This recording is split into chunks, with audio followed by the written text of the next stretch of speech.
Good afternoon, ladies and gentlemen. This is Shraddha from QGLU, your co-host for today's webinar. I welcome you all to the webinar on decoding customers through the lens of ethnography and design research by QGLU Principal Design Coach Anubha Kakru. Before we kickstart the webinar,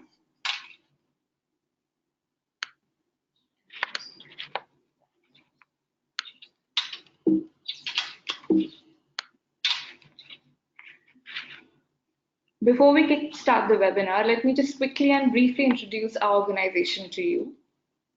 Founded in 1980 in USA, QAI is a transnational consulting company facilitating quality and process improvement in organizations worldwide, with presence in 30 countries and 700 successful client journeys. QAI has evangelized process improvement, operational excellence, and quality in India and globally. Given the market demands and our customers' requests, QAI has promoted its next big thing, the design and innovation venture QGLU, to address and evangelize design and innovation within organizations. Leading thought leaders and practitioners across industries have come together in QGLU to create an entity leveraging on the legacy and foundations of QAI.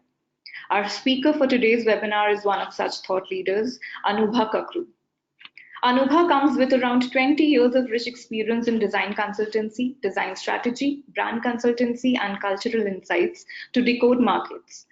Formerly, she was Director, Design and Cultural Insights at Future Brands India Limited, where her work involved using design as a proto-resource for cultural mapping and insights to make sense of the Indian people and the Indian markets.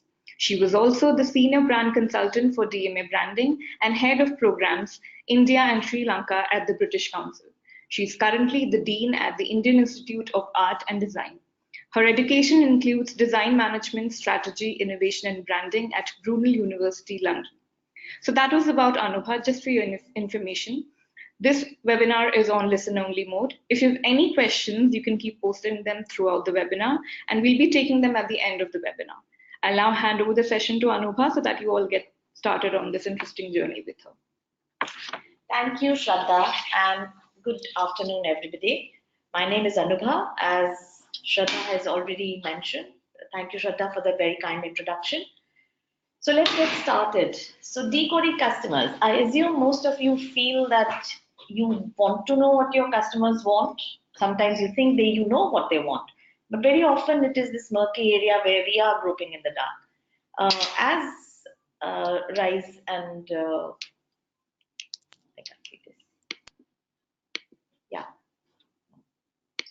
So positioning is not about what you do to a product, but what you do to the mind of the people. As in the sense, it's the brand is all created in the mind of the people, and don't we know that?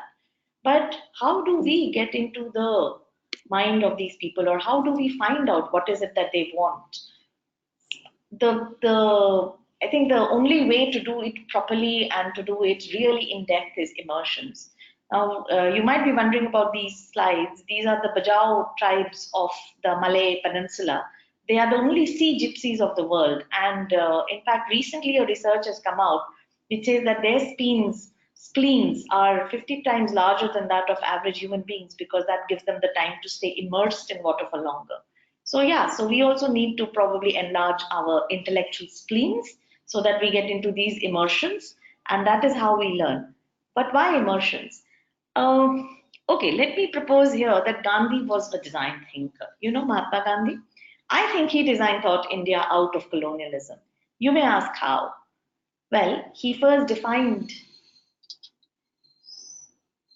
the problem, which was, well, the British were occupying the Indian peninsula, and through empathy and ideation, he came up with some strategies. He prototyped them. His earlier movements, whether they were in South Africa or later in India, were kind of prototypes to his larger things that came on later. And of course, he iterated. All his processes kept evolving as he grew along. And there was, of course, a very strong narrative. But before he did any of them, he immersed himself in the people of India. In 1915, Mahatma Gandhi came back from South Africa and took, on the behest of Gopal Krishna Gokhale, extensive tours across the Indian subcontinent, getting to know the people of India. He did this by foot, he did this on train, and he did this by traveling as what we call people class or third class. And that is how he got to know what India was all about. So the idea is that it helped him to understand his country, it helped him to understand what the people were going through, their joys and sorrows, nothing that any amount of conversation or dialogues in Delhi or Pune or Bombay or wherever it was wouldn't have given it. These travels were immersive. Like I said, he traveled with the people in their journeys and he chose to be a part of their setting. And he was not just a passive observer sitting in a first class coach and observing the world go by. He got down and literally got his hands dirty. And it is the insights from these journeys that informed a lot of his strategy on how to combat British colonialism the way he did. It is, of course, stands to logic that British colonialism was a behemoth that couldn't have been gotten down by either a violent revolt or any other political debate for a long time to come. It was a very thoughtful and insightful strategy of non-cooperation, of Swadeshi, of Quit India that brought about this revolution in less than 100 years or less than 50 years even from the time that he started in the early 1900s to by 1947 the British were out of this country. So I think a lot of it had to do with these insights that he gained from these immersive journeys that he took throughout the country. So why do we need immersions? As I said, because the best way to understand people is to be the people. And immersions are tools that help in this form of intensive research and finding about people. And it finds its origins in ethnography. There are two ways of research. One is quantitative, one is qualitative. And as we can all understand, I'm talking of qualitative research here, which is not number led. It may be data led, but it's not number led. Please try and understand the difference here. It is not led by facts alone. It's also led by intuitive understanding. It's led by the intangible, which can only be understood if you get down onto the field and get your hands dirty or get your hands into the thick of things, so to say. So does that mean we just head out onto the field? As I'm saying that, okay, it has to do about the field research. So should we just get up and walk out? No, but that won't help us because as you can see that it's a vast field out there, literally, and you need to know what is it that you set out to do. So therefore, we will take the help of design research and ethnography. Now these two, let's go about decoding these two to start with. You would say that market research, all of you might be doing that in your organizations or in your current role. So what is the difference? The thing is that market research focuses generally, and bear with me, these are broad generalizations here. Of course, there are always outliers. It focuses on strategies for maximizing product purchase and looks at existing needs. We also do a lot of market research based on what we call demographic, psychographic, and all of that. Design research, on the other hand, focuses on how people live, how they use a particular product or a system, how they experience it, how do they react to it. In short, as I said, how they live. And in that it explores what are the needs that are being met and what are the needs that are not being met, because those unmet needs are the ones where the opportunities lie. And that is where your success strategies should emerge out of. So I hope I'm able to clearly differentiate between a traditional market research and how design research does these things a little differently. Let's look at it a little more in detail. So what is design research? Design research essentially is about developing insights to inform a process of innovation, and it essentially uses qualitative research methods. It's time consuming, it's messy, it's chaotic, it may be frustrating, but trust me, in the end, it always rewards. It also helps us define the requirements, which are in a novel or innovative manners, and it helps us to look at all sorts of stakeholders, the obvious ones, the ones that you know upfront, but also the unobvious ones, the hidden ones, who may just be warehouse suppliers, if I may, taking a random example, but who are equally important as stakeholders. So it gets into the unsaid, the unknown, the intangible things which a demographic, psychographic, SECA, SECB kind of a market research is not going to be providing us. It is also driven by an ability to empathize. Now, I know all of you may have heard of empathy a lot of time, but in design, it becomes very critical. And as designers, we are trained to understand other people, get into the shoes of other people, and that's what empathy is. Uh, Design researchers essentially bring empathy, this understanding, this feeling the pain of the user into the design and innovation process. And that can therefore become your unique differentiating factor, which will give you your next big innovation that may change the paradigm for you. Very, very briefly, that was what was design research. And what is ethnography? Ethnography, as we know, it's a descriptive study of a particular human society. It comes from originally from the field of anthropology. Now, ethnography can be a very controversial subject because sometimes when you look at early anthropology, it almost became like a patronizing system of looking at native cultures. But since then, as a field itself, it's grown and has grown on to involve a lot more of the nuanced and empathetic looking off at human beings. But what it has done, coming as it is from a rigorous academic discipline like anthropology, is that it has given us very, very finite and very detailed tools of how we can do it.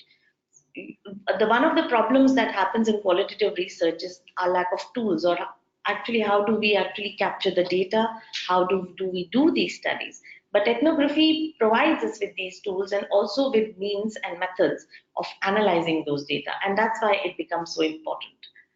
Some of the ethnographic methods, the traditional method is of course observation, where the researcher is part of the system or the ecosystem that's being studied. One is he's not just there as a silent or a third party observer, but he's a part of the system also.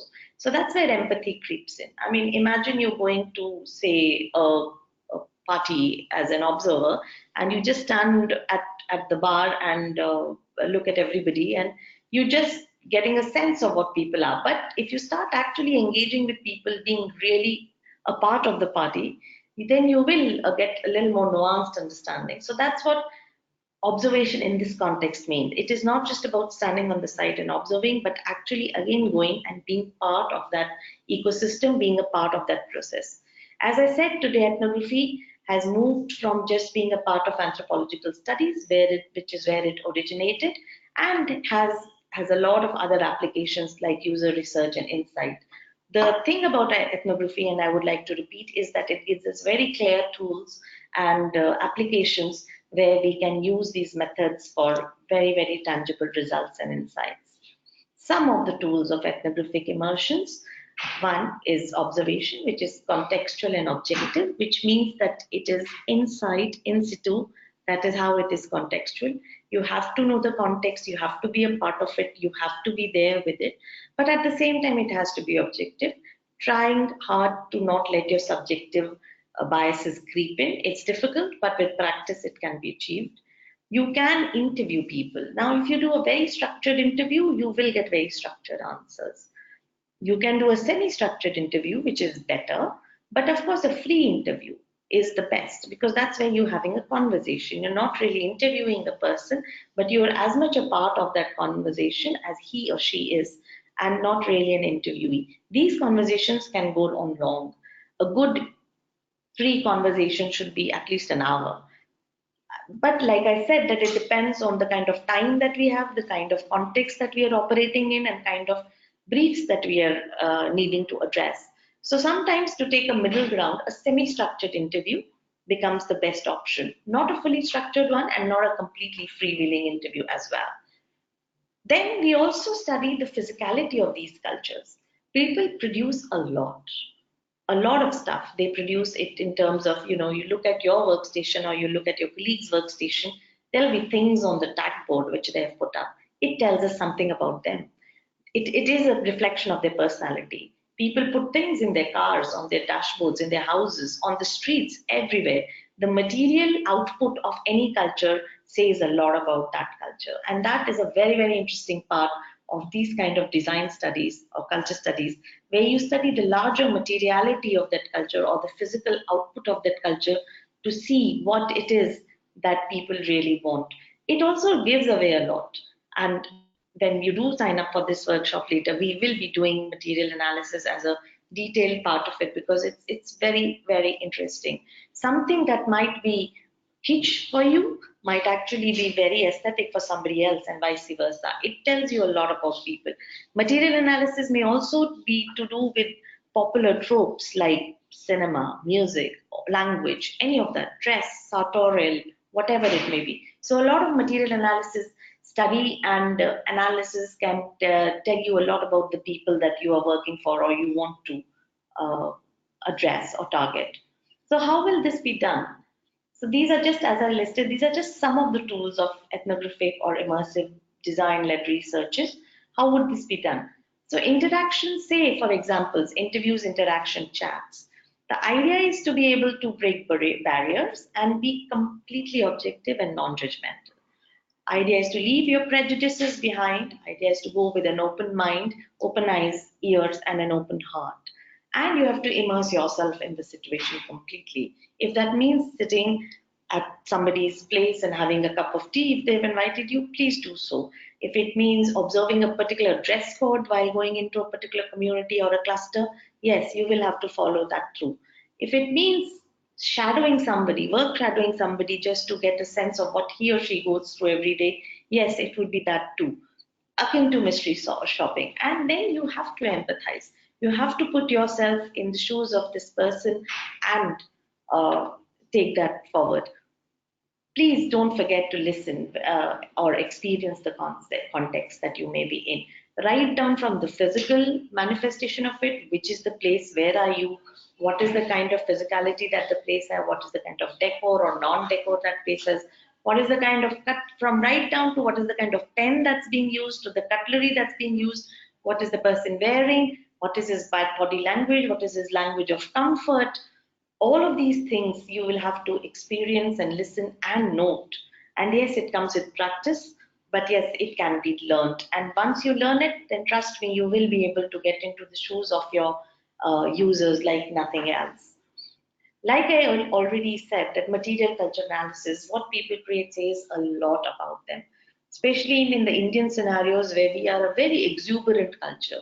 We produce a lot of material output, which may be messy or chaotic from one aspect, but vibrant and rich from another aspect, right from our street food to our hawkers, to our traffic situations, to our billboards.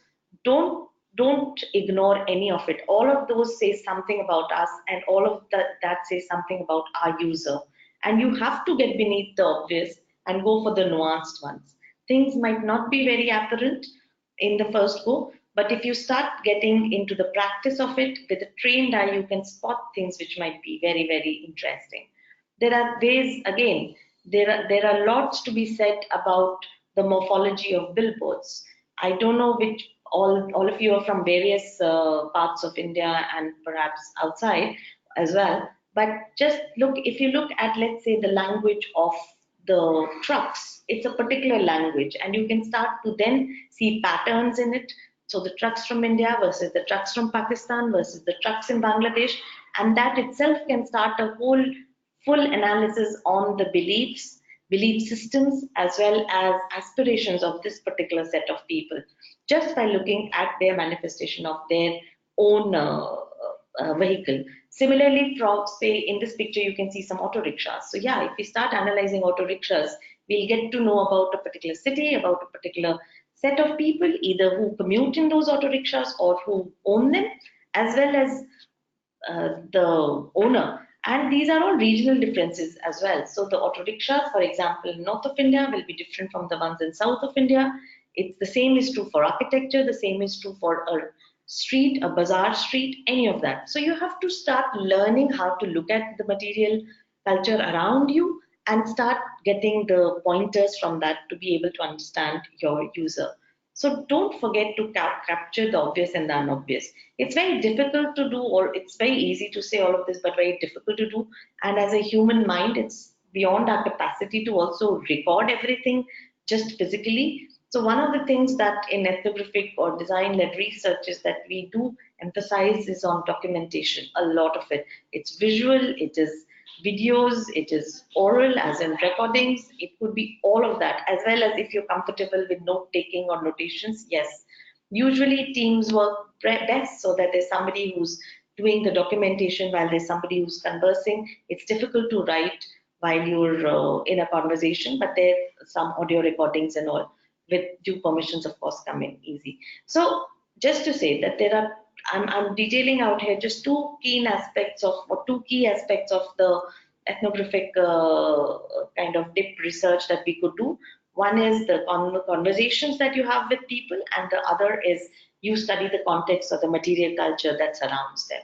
So how does this help all of this? This is a lot of information. Yes, it will be a lot and lot of information that you'll get. And now the critical part is then to go down to analyzing this information. But let's look at how immersions help.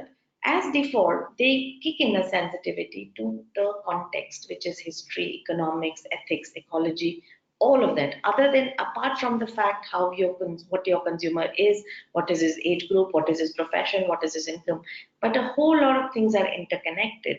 Like what are his aspirations, what are his desires, what is the circumstances that he or she lives in, and all of that kick in an understanding and an sensitivity to the whole larger socio-political, socio-cultural, as well as the socio-historical context.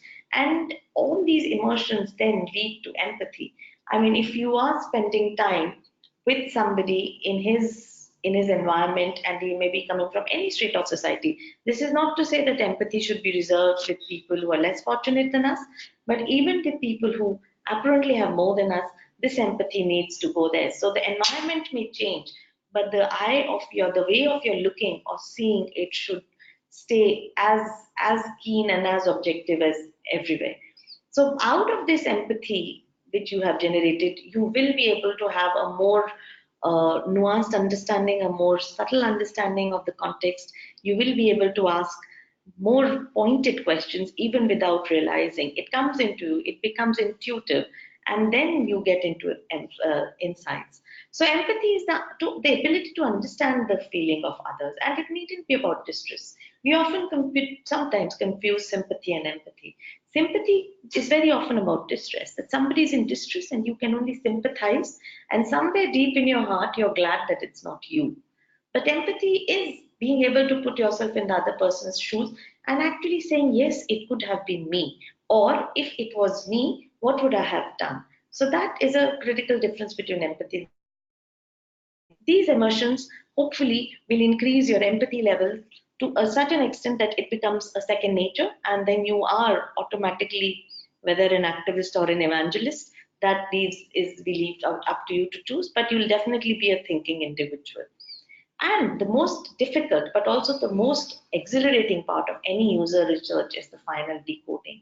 Once you have captured all this data and once you have captured all this information, trust me, there's a lot of information. You'll have large dumps of information.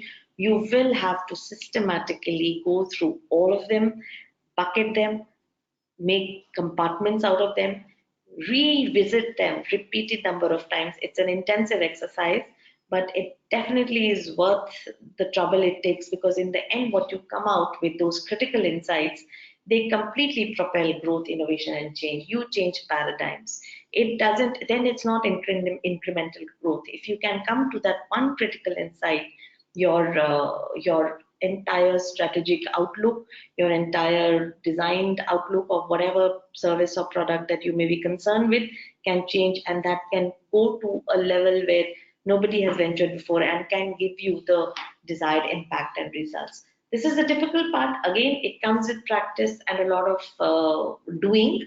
There is no easy way out in this, but it is well worth the effort.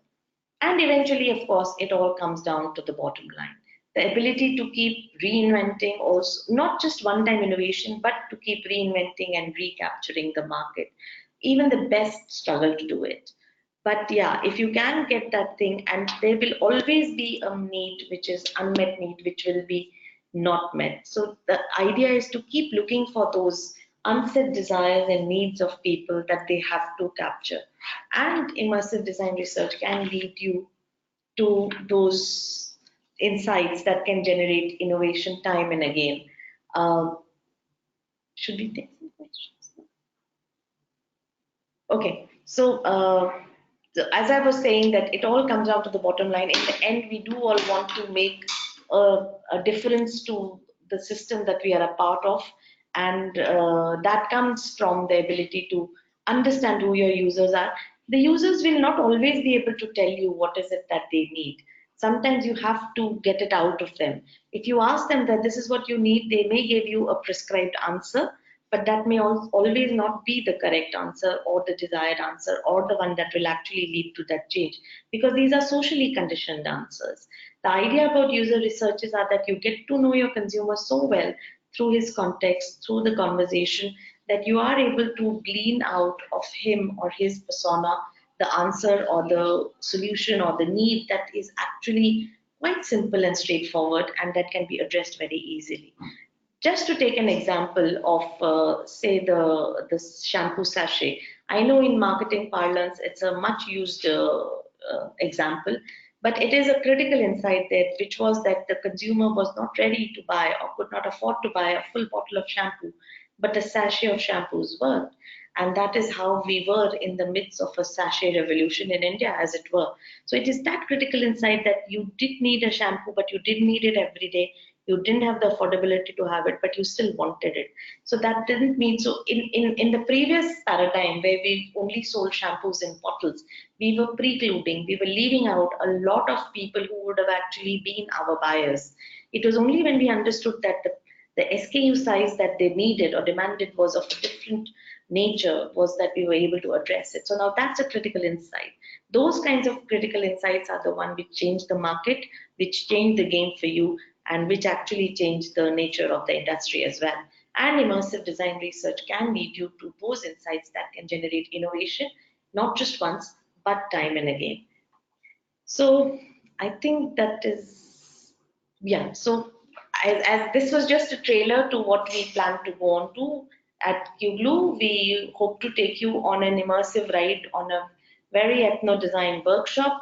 Please stay tuned into the announcements for the same, and I hope that you're able to join in, because this was just a trailer or a teaser of what it can entail.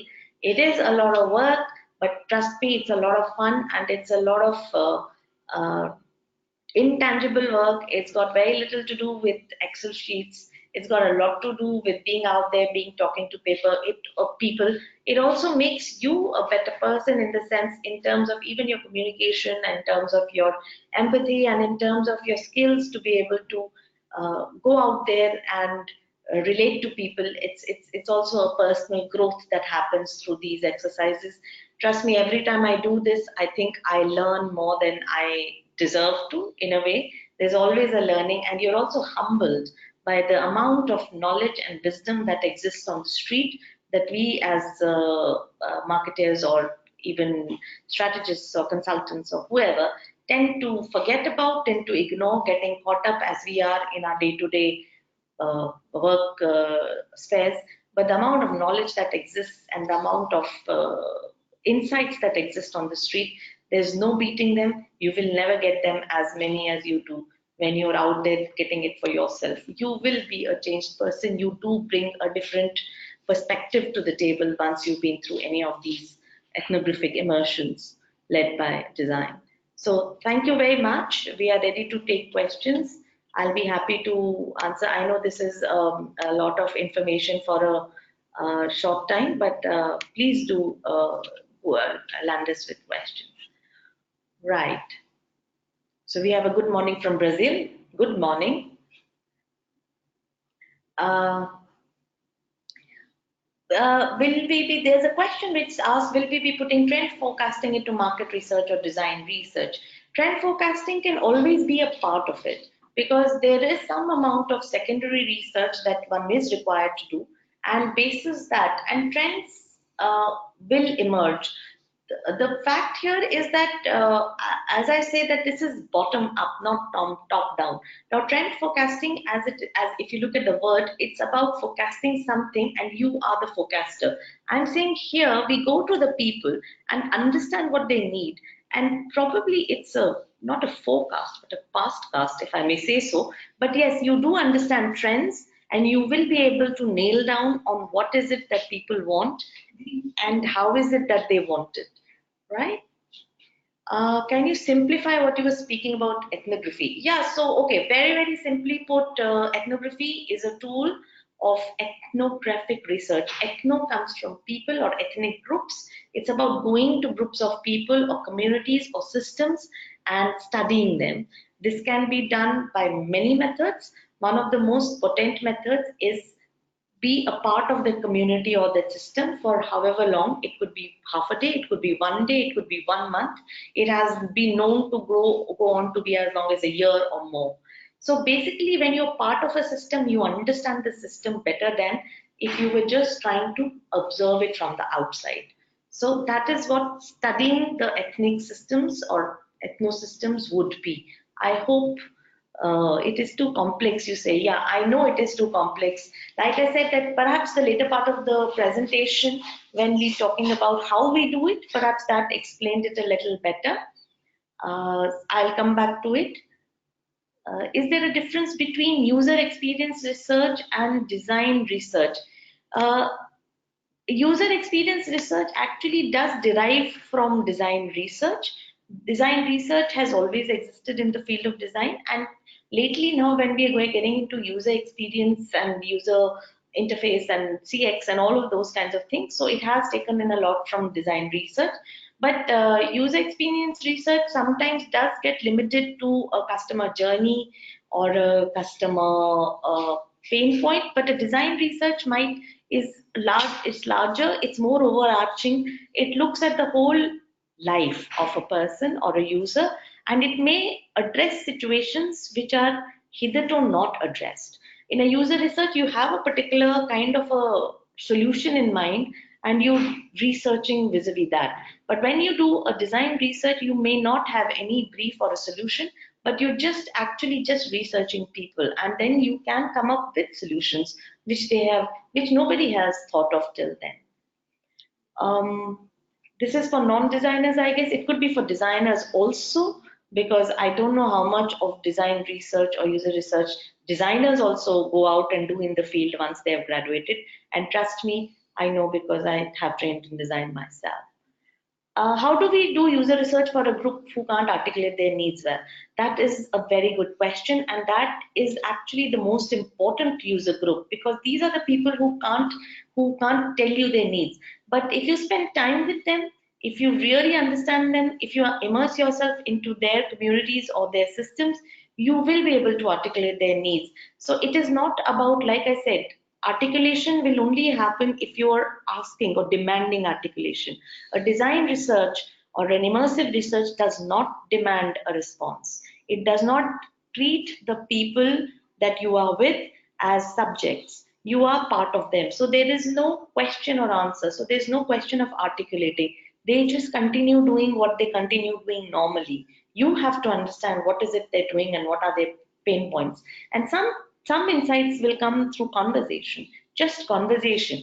And most people who can talk can have a conversation, right? It's up to you to be able to articulate their needs. And that is the beauty of this method, is that even for people who can't supposedly articulate their needs, this works best for them.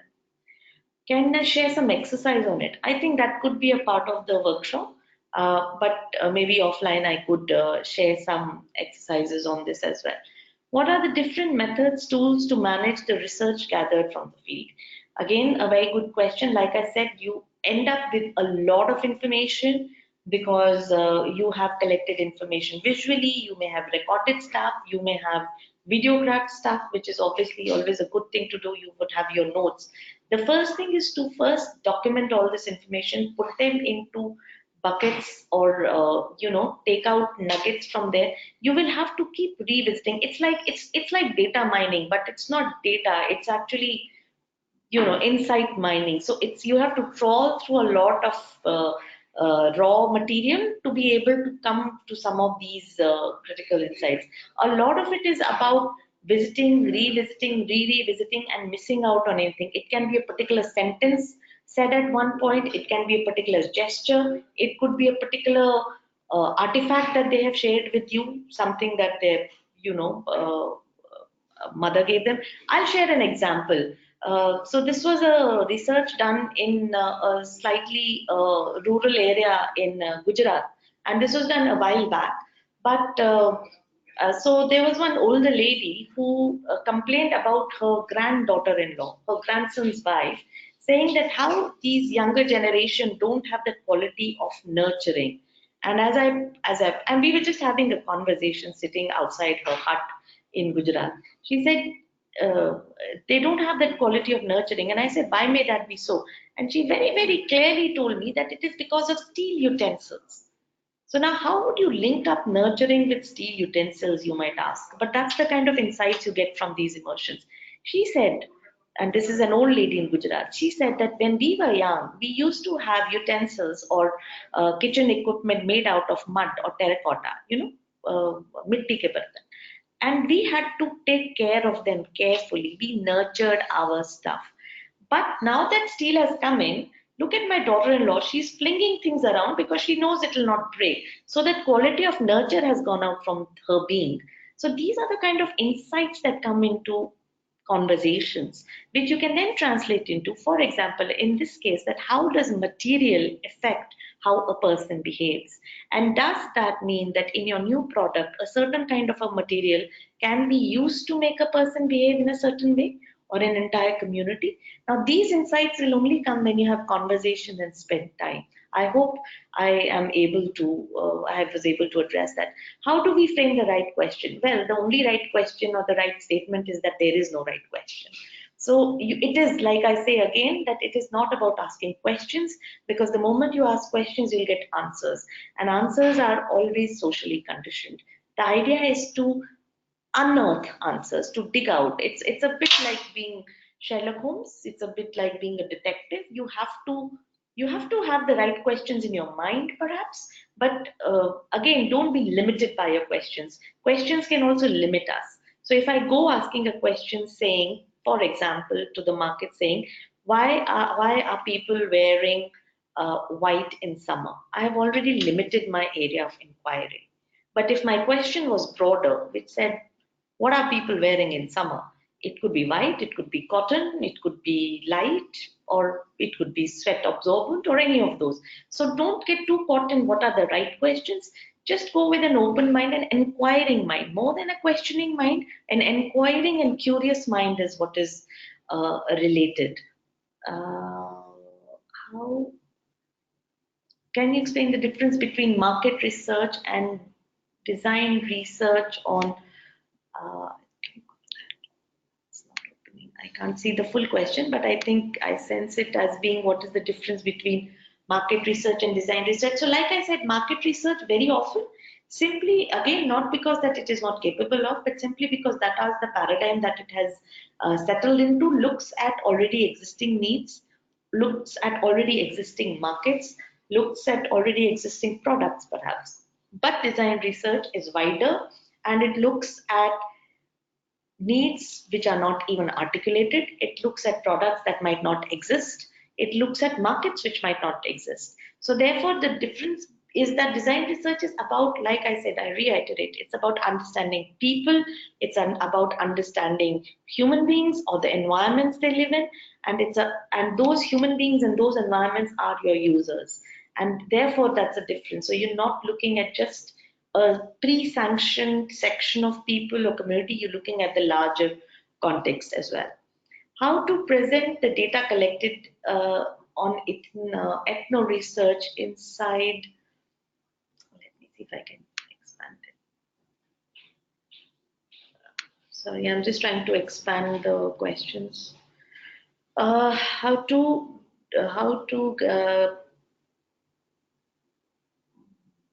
Maybe I lost my question. How to present the data collect on ethno research. It can be done in many ways. You can create personas out of it. You can create actual narratives and stories out of it. Sometimes these one word, one single sentence insights are so strong that just a single sentence can convey a depth of meaning.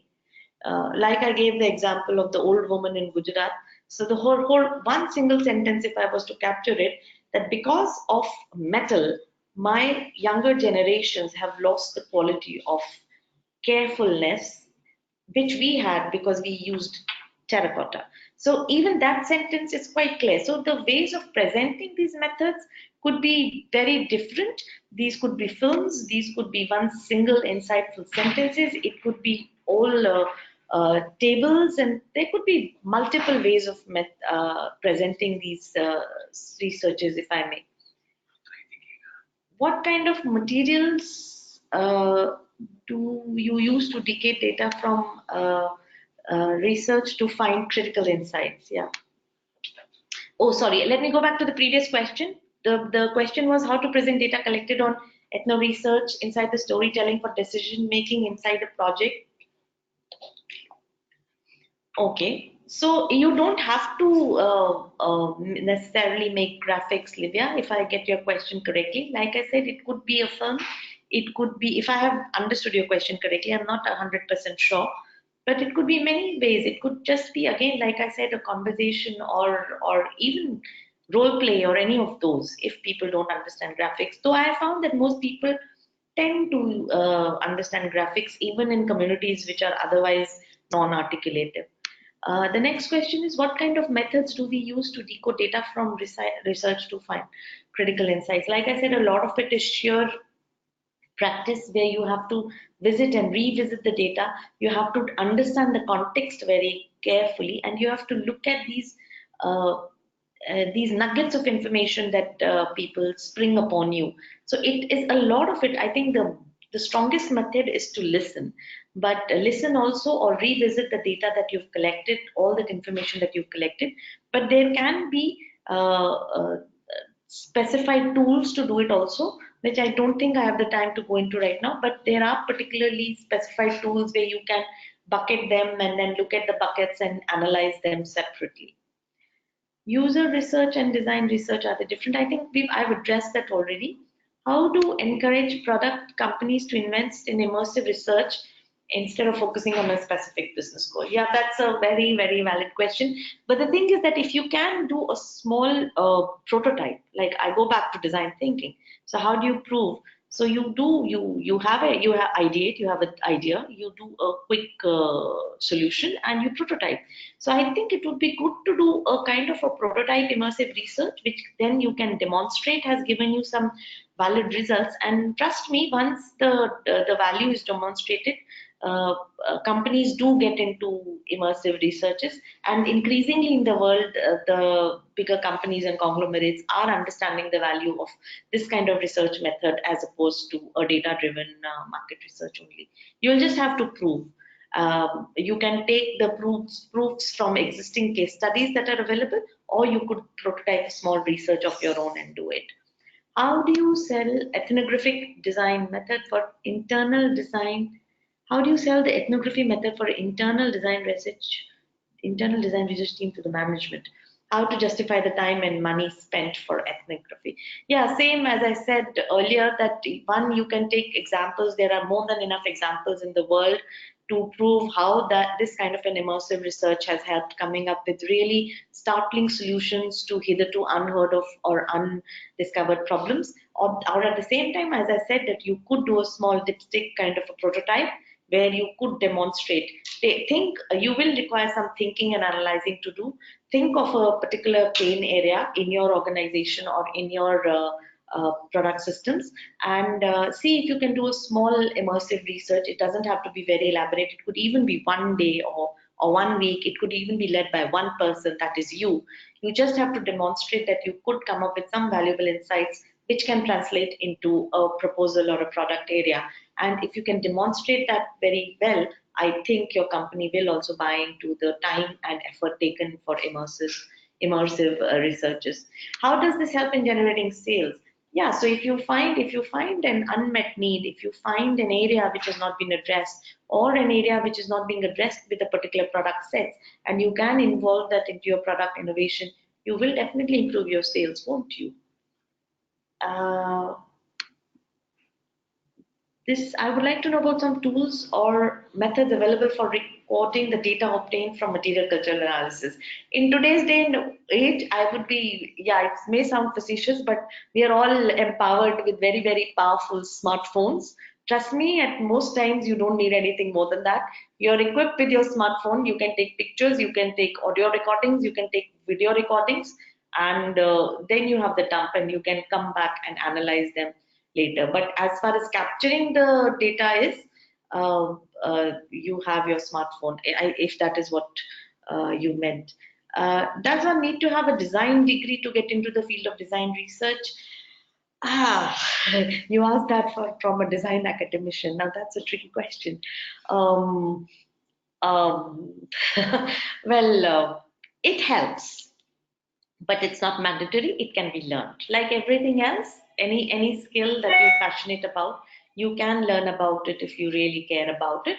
The only advantage is that if you have a design degree, you have a previous exposure to it. But trust me, it is not a barrier to getting into detailed design research. No, it is not. As I said, empathy. As long as you go with an open eye, open ear, open heart, open mind, you should be fine.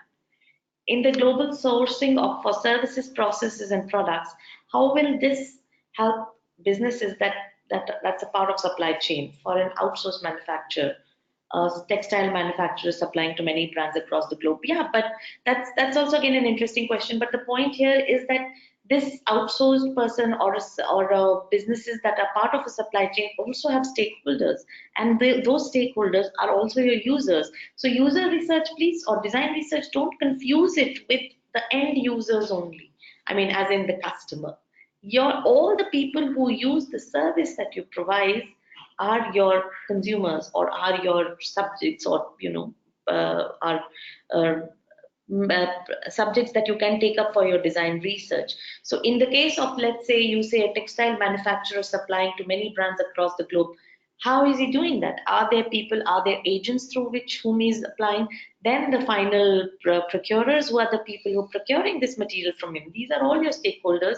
These are all your users. These are all the people that you need to get immersed with and understand them, because they may also have, eventually the unmet needs that I'm talking about are not just of the final user, but also of the ecosystem.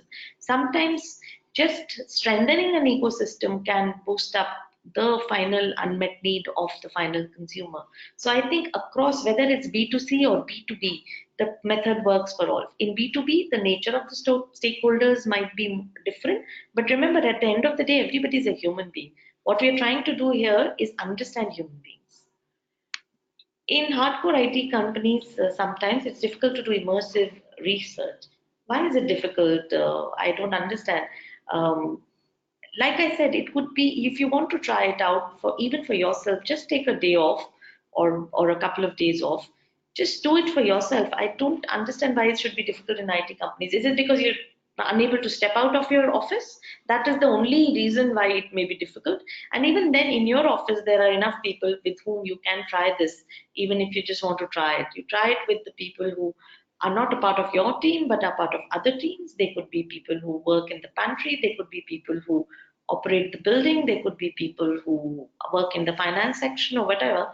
So they're all people, right? So do you know them completely?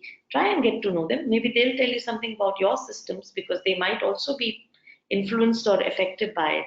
So I don't understand why it is difficult to do immersive research in IT companies. I mean, if you want to do it, you can do it. Do you recommend any books to understand ethnography more in detail? Well, there are a lot of books on ethnography, but I'm afraid that most of them are highly academic and highly dense. Because, as I said, ethnography comes from a very academic discipline of anthropology. There are I still haven't come across a book which is written in relatively simple language which explains ethnography uh, uh, in detail. But if you're interested in how things work, in the sense how can you make connections, again, it's not an easy book to read, or not that it's very small also, but I always recommend Guns and Germs and Steels by Jared Diamond. That would be your introduction to how to use ethnography to make sense of the larger world. Yeah. Uh, from a career perspective, what kind of tools use these user methods? in traditional careers, you could be part of the product development teams, you could be part of the marketing teams, you could be part of the research teams, you could be part also of the operations team, you could be part of the strategy teams. And if you're looking at non-traditional careers, then of course you can be the CEO as well. I mean, in the sense that all roles need these user methods. A CEO is only as good as the business he gets and how well he knows his consumer. And you know, Steve Jobs example.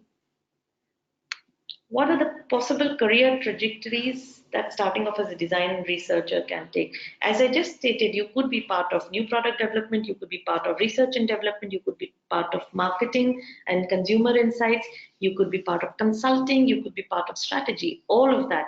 And increasingly in the world, more and more companies are seeking these kinds of roles because we are in an environment which is complex, chaotic, and design, we like to use the term called wicked problems. Wicked problems are problems or issues or situations which don't have simple, straightforward answers, and therefore they need these larger multidisciplinary or transdisciplinary teams and people to come together. And therefore, I think you will fit in any team that you wish to fit in. Maybe except, I mean, I don't know. I think you could even fit into a coding developing team if you so wish to do that. How do you know that the insight is correct or important? Thanks, Tosif. That's a very interesting question. Yes, that's a tricky one.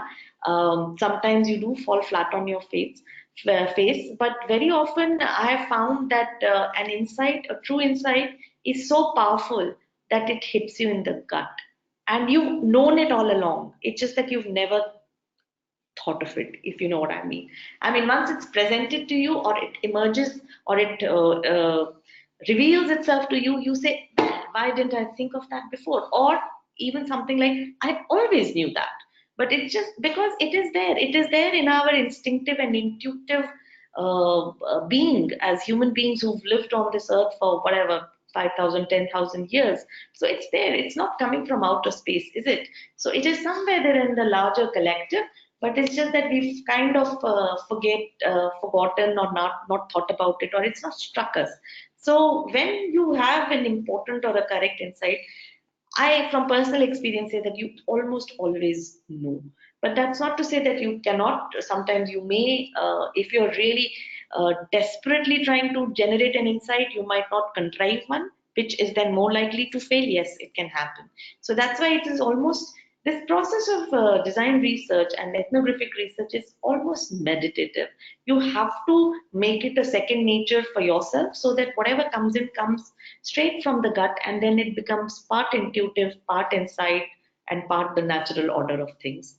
What is the point that one can be, when is the point that one can begin prototyping after gaining insights from design research? Is it an isolated part of the design process or ongoing? Ongoing. One is that, of course, when you are immersed in a research, you will be totally immersed, but you could prototype alongside, you know, like do your research daytime, in the night prototype. I mean, that's how designers work. We don't sleep, do we? So, you know, it can be an ongoing process. And once you have a kind of a prototype ready, you can take it back to the research with you. And if you are, if you want to do it linearly, you could do it after doing your research. But I think in that case, it would only happen once you've done your data analysis, once you've gotten down to your insights, and you know, then you kind of design your brief and then go on to do the design. But one of the ways of doing it is that you can start doing rough prototypes. I mean, there are prototypes of prototypes also, so you can prototype prototypes while you're in the research itself. Is there anything else? I think we've covered most of the question. Oh, no, there are more. How to get ethnographic emotions inculcated as a culture into the company? In other words, how to make sure it doesn't stay as a one-off exercise? Again, a very, very important question. I think the idea is the proof of the pie lies in its eating. So, you know, as long as you're not able to demonstrate it into a kind of a tangible result, it will become a one-off exercise, like most of the things become in our corporate environments. So the idea is, once you do take up a research, ensure that you get to a closure, which means that you do come up with a deliverable which is evidenced and which can be demonstrated. So a demonstrated deliverable is also always a good strategy to ensure that you keep doing that, you keep repeating that process multiple times, and once you do it a number of times, it does get into the culture of the company. For example, let's say in an architectural design studio, it does get into the culture of the company, because at the end of each architectural design exercise, you do have a house or a building that gets built. Now, it may not be the perfect building, it may not be the perfect space, but it is built. So there is an evidence that's gone into it. So that kind of reinforces the whole notion that this is a process, it's iterative, it will have to keep continuing as we move forward, and it doesn't stop at one go. So I think that's about it. We're also running short of our time here. I will hand over to Shraddha to close this webinar. Yeah. Thank you everyone for being a part of this webinar. I hope this has been of value to you and we have matched up to your expectations. As Anubha has already mentioned, we are going to quickly come up with ethno design workshop all tailored for you people. Do join in, do stay glued to QGlue for more updates on this. So see you soon. Have a good day. Thank you. Thank you.